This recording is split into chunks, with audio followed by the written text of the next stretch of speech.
कैसे हैं आप सब लोग। उम्मीद करता हूँ आप लोग सब लोग खैरियत से हैं, खुश हैं, दिलशाद हैं, आबाद हैं, जहाँ पर भी हैं। दोस्तों, आज आप लोगों से कुछ बातें शेयर करना चाहूँगा। दोस्तों, जैसे कि आप सब लोग जानते हैं, मोहम्मद रफ़ी साहब का योगदान एज ए प्लेबैक सिंगर बहुत ही बड़ा रहा है और उनकी वर्सेटैलिटी, उनकी वॉइस एक्टिंग के क्या क्या। और आप लोग ये भी जानते होंगे कि स्वर्गीय शम्मी कपूर साहब की एनिवर्सरी, बर्थ एनिवर्सरी इसी अक्टूबर में आती है। शम्मी कपूर साहब के साथ रफ़ी साहब का एक बहुत बड़ा एसोसिएशन रहा, बहुत सक्सेसफुल एसोसिएशन रहा। उसी सिलसिले में, उसी कॉन्टेक्स्ट में मैं कुछ बात आप लोगों से शेयर करना चाहूँगा। ये वो दो ऐसी बातें हैं जिसके बारे में खुद शम्मी कपूर साहब ने अपने YouTube series Shammi Kapoor unplugged में जिक्र किया था। और उन्होंने जिक्र किया था तब जब एक ख़ास सेक्शन उन्होंने बनाया था, जिसका नाम दिया था रफ़ी साहब एसोसिएशन विद शम्मी कपूर। आप YouTube पर ये वीडियो देख सकते हैं। मुझे लगा ये आप लोगों से शेयर करूं, ख़ास तौर पे उन लोगों के लिए जिन्होंने वो वीडियोस नहीं देखे या जो इस बात से रूबरू नहीं हैं या नहीं जानते। हम सब जानते हैं कि शम्मी कपूर साहब का जो सक्सेस रहा है as a hero on screen, और उसकी एक बड़ी वजह रही है उनका अभिनय और उनका नृत्य और उनकी फिल्मों के गाने, और उन गानों में रफ़ी साहब की आवाज़। तो रफ़ी साहब जब भी शम्मी कपूर साहब के लिए गाना रिकॉर्ड कर रहे होते थे तो अमूमन ऐसा होता था कि शम्मी कपूर साहब रिकॉर्डिंग में रहते थे और वो रफ़ी साहब को कुछ ना कुछ कहते थे कि आप इस गाने में ऐसा कर दीजिए, ऐसा कर दीजिए, ऐसा कर दीजिए, मैं पर्दे पर कुछ ऐसा करने वाला हूँ, ऐसा करने वाला हूँ, ऐसा करने वाला हूँ। तो रफ़ी साहब कहते थे ठीक है, हम भी ऐसा ऐसा ऐसा जैसे भी आप कह रहे हैं कर देते हैं।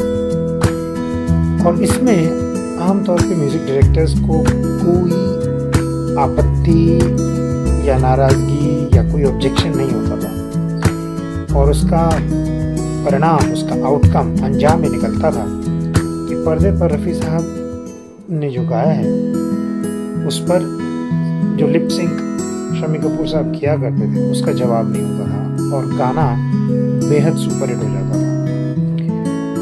उसका एक प्राइम एग्जाम्पल है जिसका खुद शम्मी कपूर साहब ने जिक्र किया, वो ये कि एक बार ऐसा रहा जो ये दर्शाता है कि रफ़ी साहब और शम्मी कपूर साहब में क्या बॉन्डिंग हो गई थी। दो कलाकारों में जब बॉन्डिंग बहुत ज़्यादा हो जाती है तो उसका कुछ मज़ा ही अलग रहता है, एक दूसरे को समझ पाते हैं। और कई बार ऐसा भी होता है कि कई बार सामने वाला कलाकार आपके पास मौजूद ना भी रहे तो भी वो उसके बात को, उसकी अभिव्यक्ति को भांप लेता है। कुछ ऐसा ही हुआ।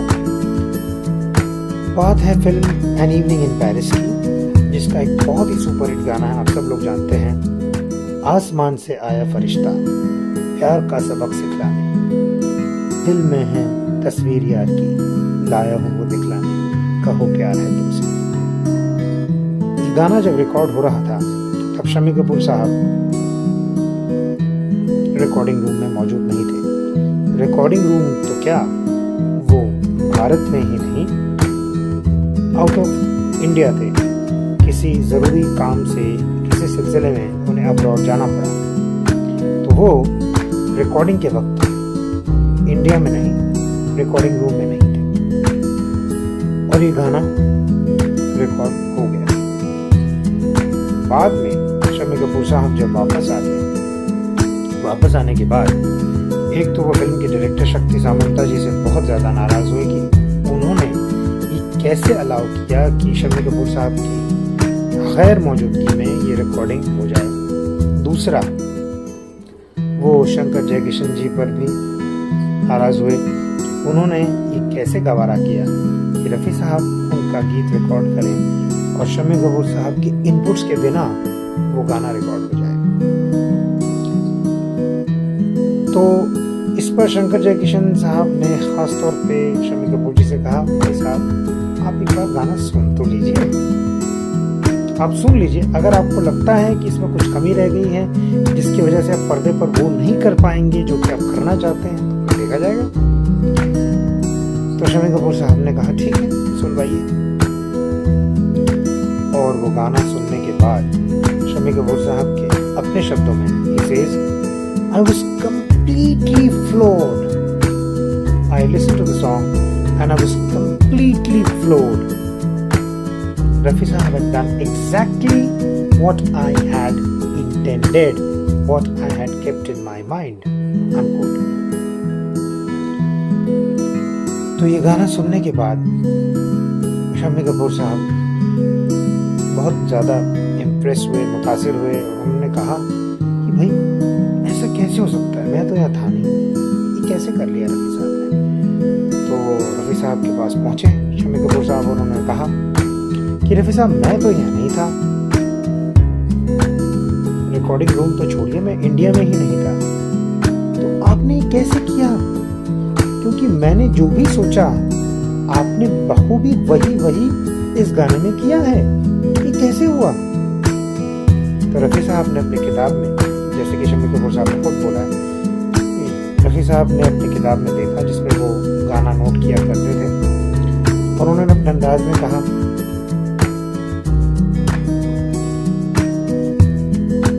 कि मैंने पूछा कि ये गाना आसमान से आया फरिश्ता प्यार का सबक सिखलाने, ये गाना जो आपने मुझे दिया, ये गाना पर्दे पर कौन गा रहा है, ऐसा गाना? तो मुझे बताया गया कि ये गाना शम्मी कपूर साहब पर फिल्माया जाएगा। ओहो, शम्मी साहब पर फिल्माया जाएगा। शम्मी कपूर तो ये एक हाथ इधर फेंकेगा, दूसरा हाथ उधर फेंकेगा, ऐसे जंप मारेगा। तो मैंने वही भी सोचा और गा दिया। It was so uncanny as described by Shami Kapoor Sahab. This was the deep bonding that these two artists shared. अगर आप रिकॉर्डिंग में मौजूद ना भी रहें तो आपको जो हमने ऑब्जर्व किया है इतने साल, तो हम भांप सकते हैं कि आप पर्दे पर क्या कर रहे होंगे। ये as a playback singer Rafi साहब की एक बहुत बड़ी क्वालिटी थी जिसे आज मुझे नहीं लगता कोई एमुलेट कर पाए। दूसरा जो वाक़या शम्मी कपूर साहब ने उसी सिलसिले में शेयर किया था वो था जब रफ़ी साहब नहीं रहे। 31 जुलाई 1980 का वो दिन जिस दिन रफ़ी साहब इस दुनिया को अलविदा कह गए। 1 अगस्त की सुबह करीब 3 बजे उन दिनों वृंदावन में शम्मी कपूर साहब स्वामी जी के आश्रम की तरफ जा रहे थे। सुबह 3 बजे रिक्शे पर अपनी वाइफ के साथ। शम्मी कपूर साहब ने खुद ये बात कही है, राजश्री शम्मी कपूर अनप्लग्ड में आप लोग सुन सकते हैं। तो उन्होंने कहा कि रिक्शे पर वो लोग जा रहे थे और तभी एक आदमी आया और उन्होंने उनको रोका। वो शम्मी साहब ज़रा रुको। उन्होंने कहा हाँ भाई क्या हुआ, सब ठीक है, बताओ। शम्मी कपूर साहब आपकी आवाज़ चली गई। उन्होंने कहा मेरी आवाज़ तो अच्छी भली है, मैंने कहा खूब भजन गाए हैं, आज भी गाऊंगा, तुम चलो मेरे साथ, हम चलेंगे मंदिर में जाएंगे, खूब भजन करेंगे, तुम आना मेरे साथ आ जाओ। नहीं शम्मी साहब आप नहीं समझ रहे हैं, आपकी आवाज़ चली गई। शम्मी साहब कहते हैं अरे मेरी आवाज़ तो अच्छी भली है भाई, तुम क्या कह रहे हो?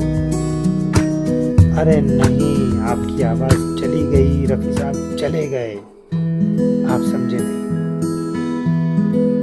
तो शम्मी कपूर साहब इस पर हतप्रभ रह गए। उन्होंने खुद कहा है, This man just informed me that he had heard on the radio that Rafi Sahab was no more. And then he said, I started crying. Can you imagine? I started crying. I was not there at this moment for a man who had done so much for me.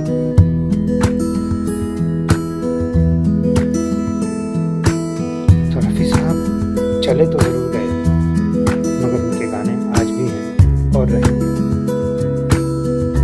ये दोनों बातें मैं आप लोगों से share करना चाह रहा था। आप लोगों को कैसा लगा बताइएगा। और शम्मी कपूर साहब की ज़ुबानी खुद ये दोनों चीज़ें सुनने के लिए आप लोग शम्मी कपूर अनप्लग्ड सीरीज़ ज़रूर देखें। Thank you so much for your time.